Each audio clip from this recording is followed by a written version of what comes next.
frustration set in, so sure enough, so did a loud F-bomb. And that was a natural response for me, our whole family, frankly. The problem is, it's only about 20 feet from the batter's box to the bleachers, and that's not exactly the appropriate response that other parents saw, especially from a coach's son. So Dad brought me back in the dugout, and we had a little chat, and I was expecting, hey, don't swear, we don't do those type of things that I've heard other parents say. But Dad just said, hey, it's not about what you're swearing, but just know where to swear. From that point on, I kind of always knew to know my audience a little bit. So. Yes, if anyone ever watched me playing sports growing up, they can attest I never really learned that lesson very well. The next one is a couple phrases that he would say quite frequently to us is choose your friends wisely and make good decisions. So anytime that I got into nefarious activities as a youth, Dad always had an impeccable balance of when to lay down the hammer, which was a lot, or when to teach me something more foundational. So whenever I'd get into trouble or do something stupid, he paid pretty close attention to who I was with and simply state to choose your friends wisely.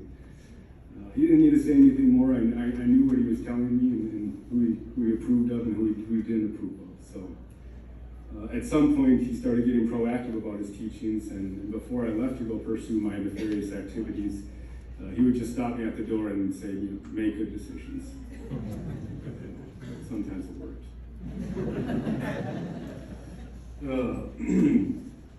The next one is kind of a story and a lesson that Dad taught me a lot, which is, the best students aren't A students.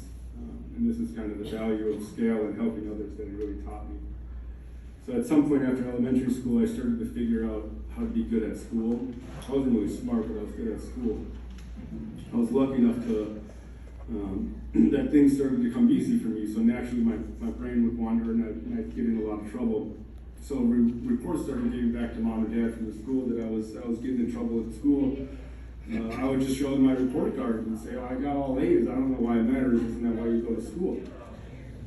So that's when Dad kind of taught me, and he would tell me a story of how, it's the kid that is struggling to get a C, that maybe doesn't understand a concept or our language or whatever it is, and that kid worked his ass off to get a C, which otherwise probably would have been a D or an F for that kid.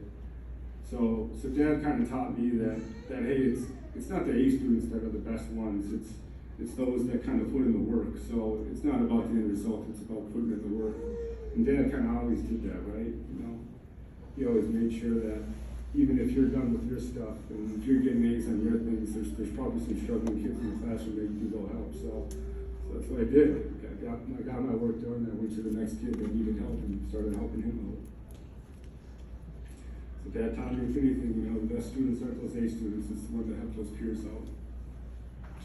And the last one is a little bit more simple, and it's as I grew into being an adult and more aware of this world, I became increasingly frustrated with most human beings.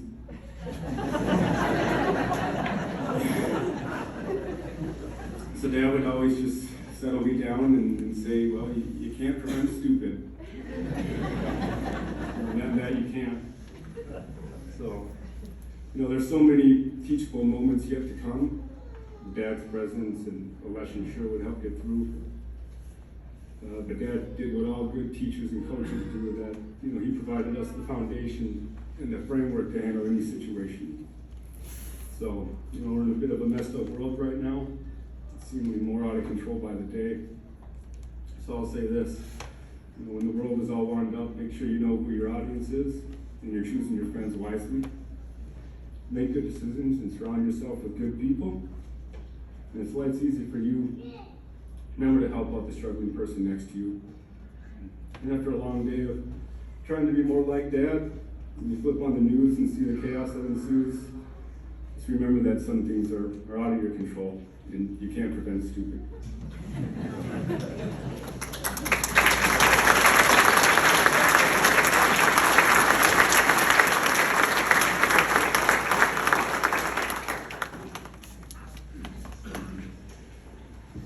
I may not be able to get through this, so I might come up here shortly.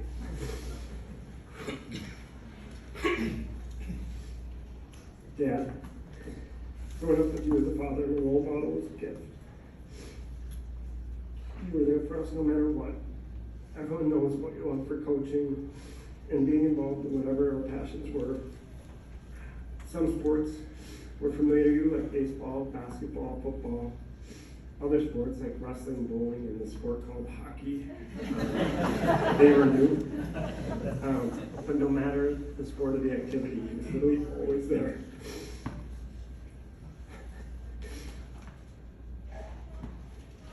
What people might not have seen was how you helped shape us as students and now professionals. Every single day after school, Dad was there with a snack, asking us to do our homework before we went outside and played. It wasn't until much later in life that I realized that you did this because you wanted more for us in school than you were able to achieve for yourself. With that work ethic, Jake and I were able to accomplish so much in school and now as working professionals. But you know what, Dad? The single biggest lesson I learned from you was love.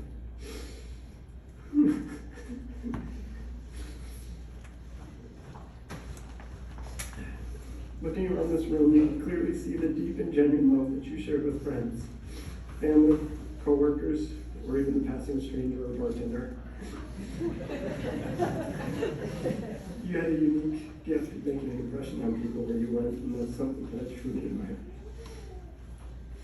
Most importantly, Dad, is the unmatched love that you had for Mom. Married for 36 years doesn't even begin to tell your love story. Whether it was during a happy hour pontoon ride, flowers on Mom's birthday or Valentine's Day, or just a casual passing glance, your love for Mom was always undeniable.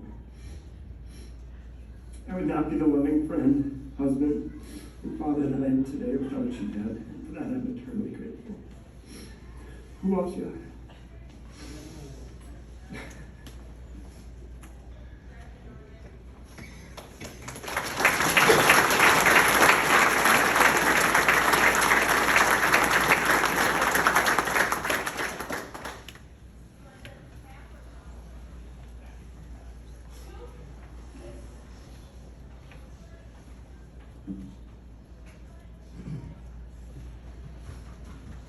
Swing low, sweet chariot, coming for to carry me home. Swing low, sweet chariot, coming for to carry me home. I looked over Jordan, and what did I see? Coming for to carry me home, a band of angels coming after me, coming for to carry me home. Sometimes I'm up and sometimes I'm down, coming for to carry me home. But still my soul feels heavenly bound, coming for to carry me home. If I get there before you do, coming for to carry me home, I'll cut a hole and pull you through, coming for to carry me home. If you get there before I do, coming for to carry me home, tell all my friends I'm coming too, coming for to carry me home. swing low, sweet chariot, coming for to carry me home. Swing low, sweet chariot, coming for to carry me home.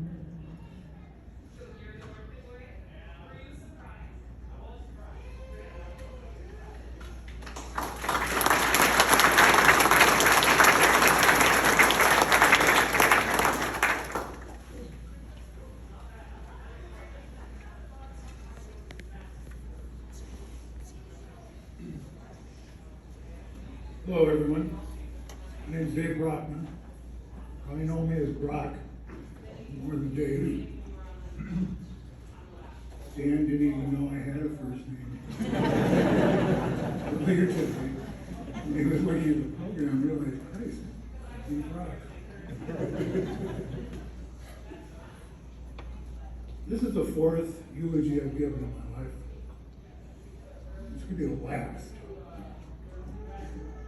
So what that means for all of you is no one else passes away on me until I die. You know, me and the obituaries. Dave and I have been running together now for about 44 years.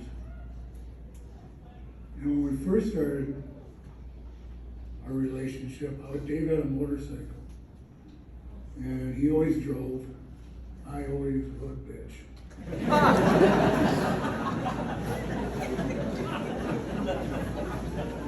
You always used to say, God, if we put this damn bike down now and both die, we're going to attract a hell of a crowd at our funeral. Jesus, if that was no prophecy for Dave. Myself and the family, oh, thank you for coming. Very honorable for Dave. For the last few days, I've been reading the comments on the Caring Bridge site. And I'd like to share a few with you. You've always been a dream team in my eyes growing up. Your family continues to show grace and amazing strength. As my heart aches, I can't help feeling grateful for the many moments. Dave, you will never be gone from us, and you will always be in our hearts. I can't help but smile every time I think of Dave and his big smile and always ready words of encouragement. We'll always remember how important Dave was to us all, of the great memories we shared, all the influence he had on our sons. God bless a great man. He was always had a handshake and a great booming laugh and a big smile. I think that kind of encapsulates exactly how impactful Dave was to everybody. And I started thinking, what am I going to remember about Dave? Number one, obviously, is that booming voice of his that you'd swear God was speaking to you. Every time he was in the room, or, a football field away.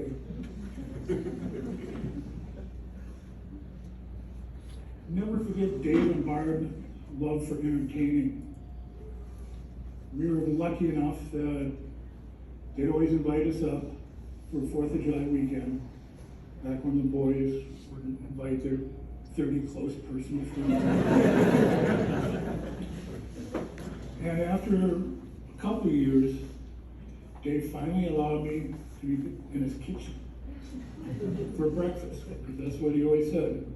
Breakfast is what I do.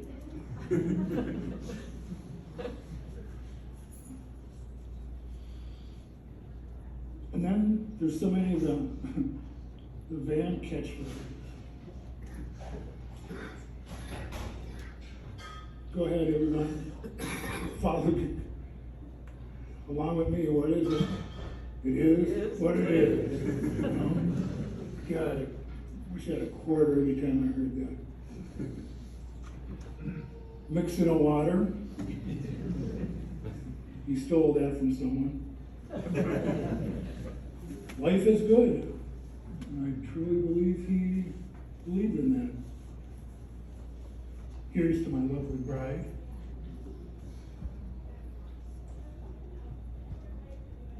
Take, make good decisions. How many times do you guys hear that? And you also said it to all your friends. And most of you observed it. But then there's that other phrase on his bar wall at the cabin: bad decisions make good stories. Some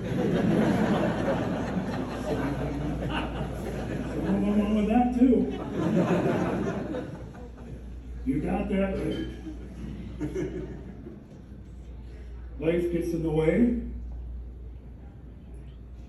And my favorite always, to make a long story short, because by the time David said this, the story was already long for Chris.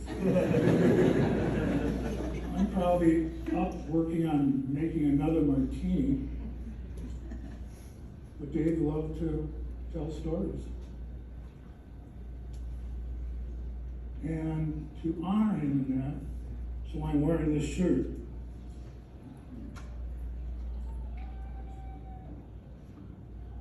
It was on one of our annual boys golf tournaments. And traditionally on Fridays we play in the afternoon, and then go into Nisswa to the Pickle for a happy hour, some all too hot Haggis pizzas, turn the roof of your mouth, and waste a bunch of money on pool tables. And we're all scattered around the bar. So one guy in our group was talking to the bartender and ordering drinks for us. And this guy will be made nameless. Sully.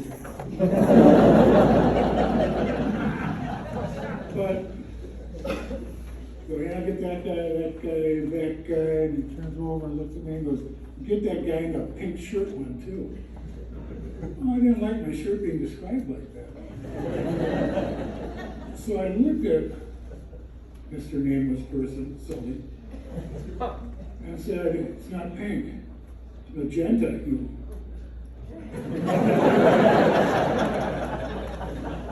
Well, the bartender was on the floor on one knee, repeating it, it's magenta, you. Vanny was doubled over, and never once did I ever have his shirt on where I saw him, and he didn't repeat that story. Which I didn't mind, because it's my line.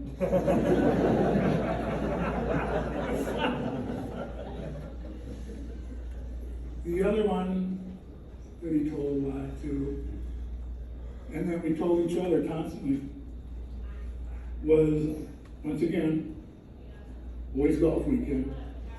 For Saturday morning, Vanny and I were paired up.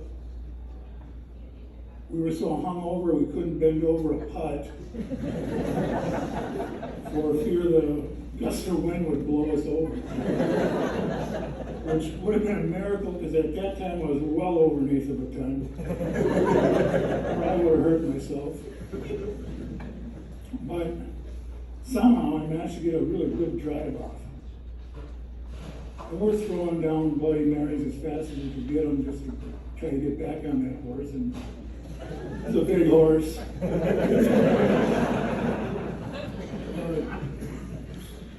So Dave and I are driving down the fairway, and he turns over to me and he goes, nice shot, Chewy bro. What a mouthful of ice and Bloody Mary. And because I was so hungover, I didn't even think, well, maybe I should swallow before I answer. I turned to him, I go, thank you. And Vanny, without missing a beat, goes, welcome.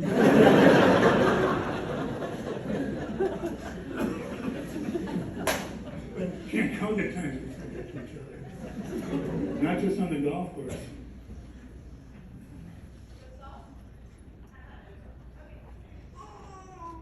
Vann was like a brother to me.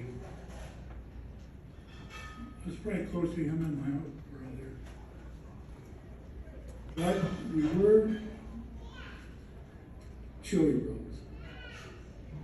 And we created that title in honor, I guess, the way we treated it. And we're all old enough and working our way back into the ways of hippies again. And the kids are grown up, so you can tell these youthful digressions that we experience without influencing them anymore. But we were having a party at the house I was living in, over on the east side of the river on St. Cloud. And some really good purple microduck came into town. And about 8, 10, 12 of us dropped at the party that night. Had a great time. Laughing and BSing and drinking beer faster than we could consume it. Dave and I started talking, and we said, you know, we're going, God, black guys really cool. What are white guys? Dave and I decided that obviously we must be chilly. When you get too chilly, then you're downright frosted. So we made up a bunch of stupid t-shirts, had those printed up, had our little shake that we give each other. So we were the Chili Brothers. So for all the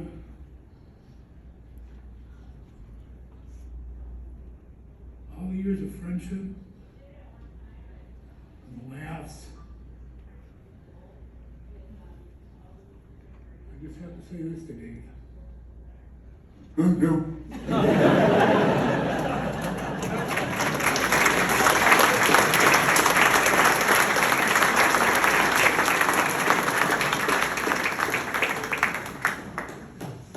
Okay, so how do I follow that up? My name is Gary Peterson, and I've been blessed to be a friend of Dave's, much like Brock, for about 45 years. Our thoughts and prayers today go to the Vann and Norcutt families. We lost a physical presence of a loving husband, father, brother, grandfather, uncle, and cousins. Our hearts ache with you today as we lost a great friend. Dave was about family, friends, and community. He had a special love and passion for youth sports. Not only was he a dad and coach to Grant and Jake, but also a coach and mentor to many other kids as well, impacting their lives forever. He was one of the most engaging persons I've ever met. When Dave would walk into my daughter's salon for a haircut, she tells me everybody would turn their attention and focus to Dave as he walked in with his 6'4" physique, his marquee mustache, his booming voice, as Brock said, and his ever-engaging personality. Damn, he commanded attention. I'm sure there were a few inadvertent clips of hair and nicks when Dave walked in and later out of the salon. You know, there's a saying coined by one of our friends that people have a circle of friends, and often that circle may be full. Dave's circle, however, if there is such a thing, would have been a rubber band wrapped around it, ever expanding over his life. Frankly, Dave had many circles, and he seemed to never lose touch with them. Some of those circles included St. Louis Park friends and teammates of all the different sports, friends and football teammates from St. Cloud, city workers, the circle of baseball and hockey parents and basketball parents and football parents when the kids grew up, Concordia football parents, the empty nesters, and the Viking season ticket holders and tailgaters. You may have known that Dave was very fond and loved tailgating at Viking games, where he would serve up his delicious breakfast sandwiches for anyone in our area of the lot, including to the security guards, who for some reason let us in earlier than anybody else at 6:30 in the morning. The sandwiches, of course, were followed up by a shot or two of Fireball, and the crowd-pleasing customized Vikings Fireball tapper that Dave and Barb somehow bought. As for community, if you ever stayed in the Vann's cabin in Garrison, you would know Dave had a routine of getting up at 6 a.m. and driving to Garrison to get a newspaper and pastries for everyone staying at the cabin. I went along with Dave on one of these trips. First, he took me on a grand tour of Garrison, all 5 blocks of it, and he took me to the local baseball field where the new scoreboard he had helped acquire was going to be installed. He was happy he could contribute and was part of his second community. Then we stopped at Holiday Station and the bakery across the street. So many people greeted Dave, and I thought, good Lord, who does not know Dave Vann and Garrison? Now, I don't know who coined Dave or gave Dave the title of honorary Mayor of Garrison, but I get it. That's just who Dave Vann was and who he was to people. Now back to the cabin. Many couples would get together and spend a weekend at the cabin. We often played catchphrase, Brock brought up, a time-sensitive game of answering a clue. It was always the wives against the husbands. Husbands always lost, of course, but we played by the rules. Barb's rules, by the way. But Dave's humor kicked in when the husbands, of course, would make the same mistake 3 or 4 times, or more embarrassingly, could not come up with a clue. He would browbeat us into submission. And by submission, I mean the way he was scolding us, you were laughing so hard, you curled up in a fetal position, clutch your stomach to try and stop from laughing. Dave had a tremendous ability to laugh and make you laugh. It's really quite fitting today, this great venue of the golf course out here in celebrating Dave's life. For 35 years, a group of guys would venture up to the cabin for a round of golf, boat ride, and barbecue. Then on to Grandview Lodge for 2 more days of golf and fun. One of those nights after golf, enjoying some refreshments and much testosterone-driven trash talk, Dave accepted a golf challenge that one would consider it to be a 1 in a million shot. Imagine 12 guys filling a living room on the top floor of a 2-story condo, overlooking the 18th green, 130 yards away, and scattered trees between the green and the doorway. Now imagine a 3-foot doorway, that if you're standing at a doorway, you have a straight line view to that green, 130 yards away, and of course, those pesky trees in between. However, the obstacle was not the doorway, it was a 10-foot wide picture window 4 inches to the left of the door. Somehow we coaxed Dave into moving back and standing 15 feet inside the doorway. Dave complied, and as he went back into the swing, you would see 12 guys crouched over and cringing with nervous laughter, waiting for the glass to explode. Well, Dave, despite an inconsistent swing, that's all I'll say about his golf game, hits the ball off the carpet, straight as an arrow, through the doorway, and through the trees, and hits the green. We erupted like it was the Minneapolis Miracle all over again. We never followed up to see if the ball stayed on the green, but legend has it, it did. But getting through the door and through the trees without going through the picture window first was to us a 1 in a million shot, and a feat that impresses us yet today. And a lot of you guys were there. In closing, they say this horrible cancer that took Dave from us was a 1 in a million chance. But we witnessed Dave's 1 in a million golf shot, but to Dave's family and to all his circles of friends, Dave was truly 1 in a million. We will miss you, my friend. Rest in peace, Dave.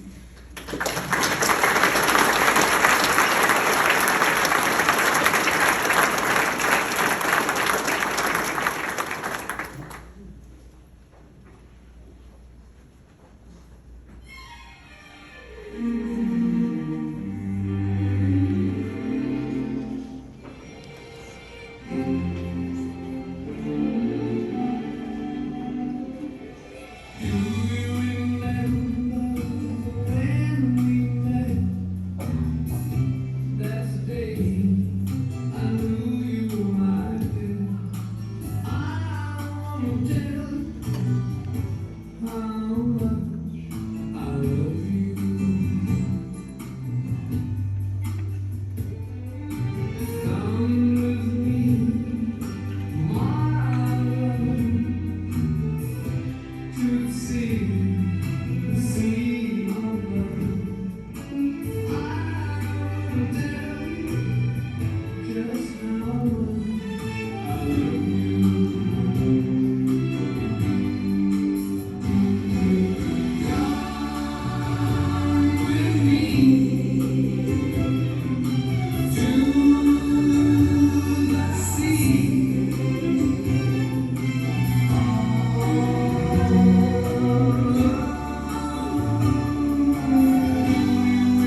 That song, if you guys didn't know, my mom and dad danced to that song at their wedding night. It's pretty cool. I'm going to be reading a note from my mom to my dad. Little intro first. When Dave's cancer was first diagnosed, we talked about priorities. One of our conversations was around his legacy, and I was wondering if he had made a difference. I wrote him this letter to share some of my brief thoughts on his legacy, and I'd like to share that with you today. A legacy is something that not only enriches your life, but also reveals you and your life to family and friends. The influence you have had on others can be seen not just by what you did for them, but also how you have helped to shape their life. You've set positive examples in words and actions. Let me start by the legacy you've created in the sons that we raised. You've helped raise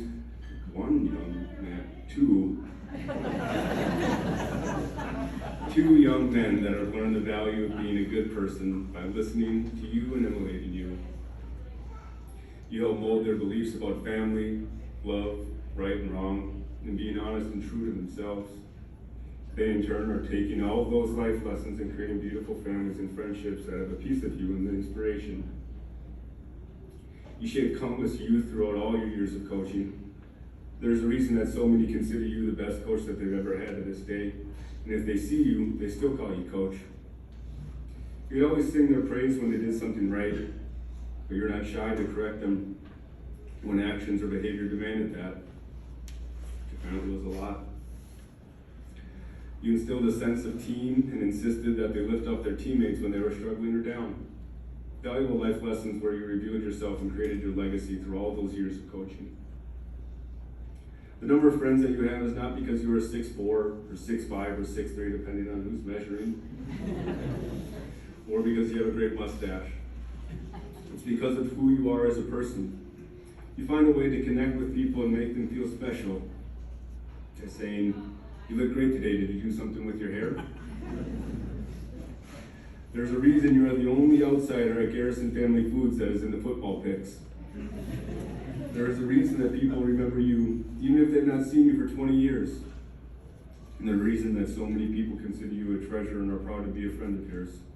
This is just another legacy you have created. You are a great friend who cares deeply about people.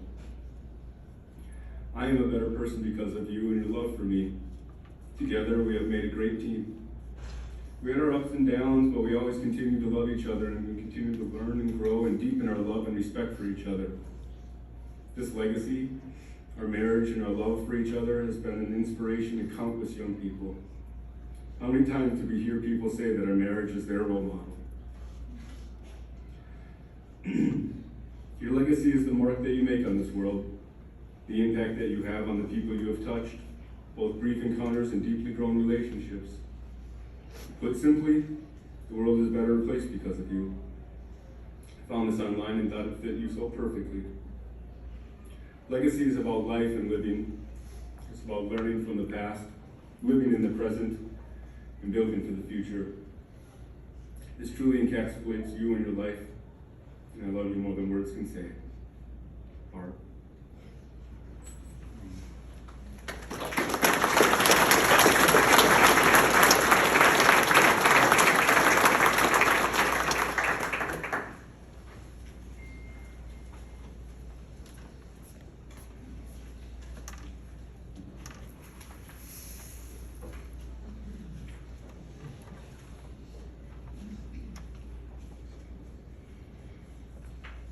Say a closing prayer on his behalf. God of all comfort, our hearts are broken. We're finding it hard to come to terms with the death of a loved one, but your grace is sufficient for us. Wipe away every tear and comfort our hearts, dear God. Give us relief from our distress and fill us with the understanding that Dave's pain is now over. Overshadow us with your presence that we may be joyful as we celebrate a life well lived. Cover us under your canopy of love and peace. Help us to remember the good times we shared with our loved one. In the name of Jesus, we believe and pray.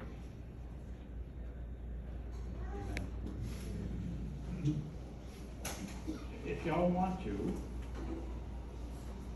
please join the family of Bunnies in Sandals Park for stories, laughter, and a toast to Dave. For those who aren't familiar with Bunnies, it's off of Highway 100 and Excelsior Boulevard. The address is 5916 Excelsior Boulevard in San Luis Park. Thanks very much for taking the time to